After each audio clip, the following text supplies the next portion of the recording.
All right, photographers, we're back in Photoshop to start doing some really advanced stuff beyond basic color, uh, color tone, and finishing filter corrections. Now we're going to get into things like depth of field and vignettes. So we're going to start today with the depth of field because this is something we are going to spend time trying to capture in the camera, but I want to show you it's one of those things that you can add afterwards that will mimic exactly what should have happened in the camera that maybe you weren't able to get. So as a reminder, depth of field simply means the range at which your image or your objects are in focus. So if you have a shallow depth of field, that means that your images in the foreground are really, really clear, and then almost everything else is completely blurry. If you have a far depth of field or a deep depth of field, it means that pretty much everything in the image from the foreground all the way to the background is in clarity, right? So shallow depth of field means you're going to have blurry versus height and detailed. It's a common technique used in still life photography and also in portraiture. So we're going to do that today. I'm going to show you how to manually add a shallow depth of field to a photo that's already been taken. So let's get started by going to File, Open.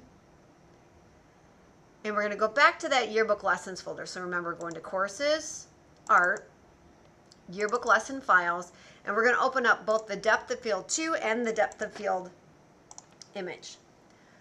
We're going to start on the first one here, depth of field. And what we're going to attempt to do here is we are going to attempt, I'm sorry, I'm moving my panels out of the way.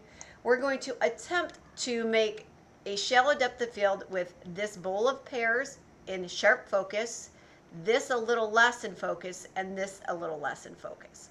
So the first thing you have to do is make sure your layers panel is open. If it is not, if you can't find it over here on the right hand side, go to Window and click on Layers. I'm going to drag this out so I can see it a little bit better. And we need to convert this into what's called a smart layer. You don't need to know a lot about Photoshop to know why we're doing this, other than you just need to do it for this step. So we're going to right click on the background layer and we're going to go to Convert to Smart Object. It's not going to look like anything happened. Now we're going to go up to Filter, Blur Gallery, and we're going to go to the Field Blur option.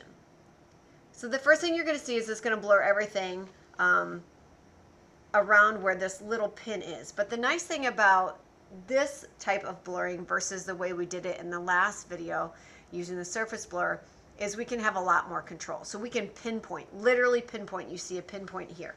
And we're going to set 3 different pinpoints here. We're going to move this first pinpoint onto the bowl of pears. Then we're going to click on the vase and we're going to click on the bowl. Now you're going to see you've got some options over here.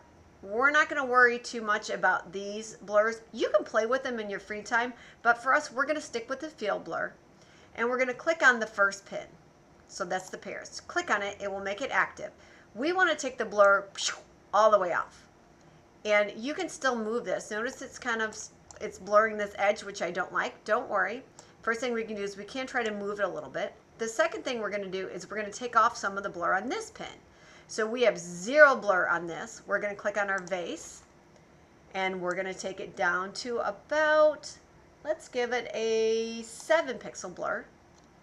And then on our far, let's give it a 10 pixel blur. And again, you can fine tune these. I'm going to move this a little bit because I want to make it look realistic. Now, if I'm like, well, this should be blurred, I want this here, I'm actually going to blur this corner more so that my depth of field is here, because it wouldn't be just getting blurry this way, it would be getting blurry out this way too. So I'm going to set another pin down here.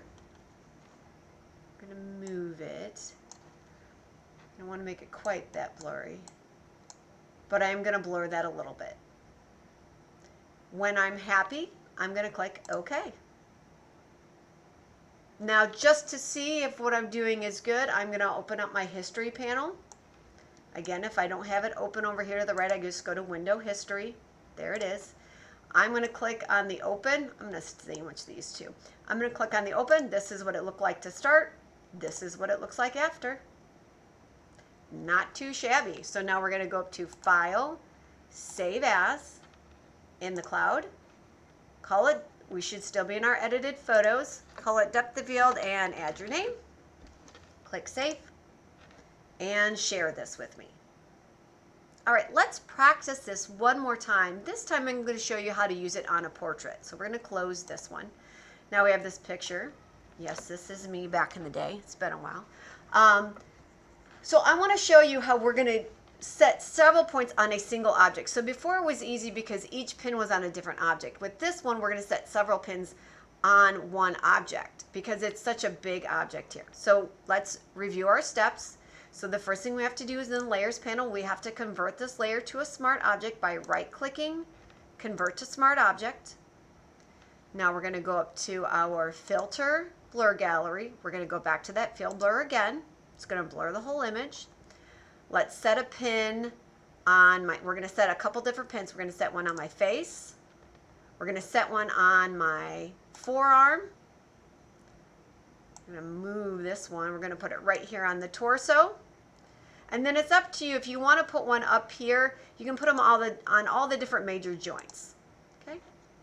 So let's start with the face because that's the one I want in the most clarity. So I'm going to take all the blur off of that. That's where I know I want the focus. And then from there, I'm going to click on those blurs and I'm going to bring them more or less where I want them to be. You can set as many blurs as you need to here. I want that hand more in focus. I'm going to take most of these pretty well down. Again, if you want to send, if you want to set more pins than this, you can set more pins than this.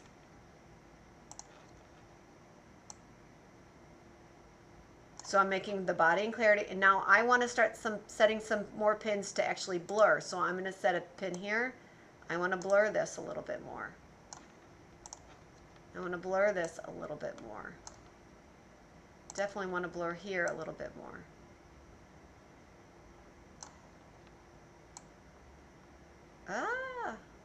You'll notice if you don't get right on the pin, notice you can turn the blur actually on the pin itself rather than using the dial. I just like to use the dial. I feel like it gives me more control. All right, and then I'm going to click OK when I'm happy with it. So when you're dealing with portraits and full body portraits, it just takes more pins and a little bit more time. So let's go to our history panel. I'm going to click open. This is the way it was. This is the after. It's okay. I'm not super happy with it. I might go back and fix my leg. So here's how you fix. So because we made it a smart object, if I click back on that blur gallery, if I double click, it reopens it. So now I'm like, you know what? This needs to be not blurred so much. I'm going to unblur that there. Then I'm going to click OK. Now I'm going to check that out. This was before, this is after. Yep, I like that much better. That looks better to me. All right. Make sure we save this. Oops. Save in your Creative Cloud. Again, in your edited photos, add your name to it, hit save, and share it with me. And then that is depth of field, ladies and gentlemen. Pretty easy to do. Nice, fun trick if you are struggling with creating depth of field in the camera. Good job.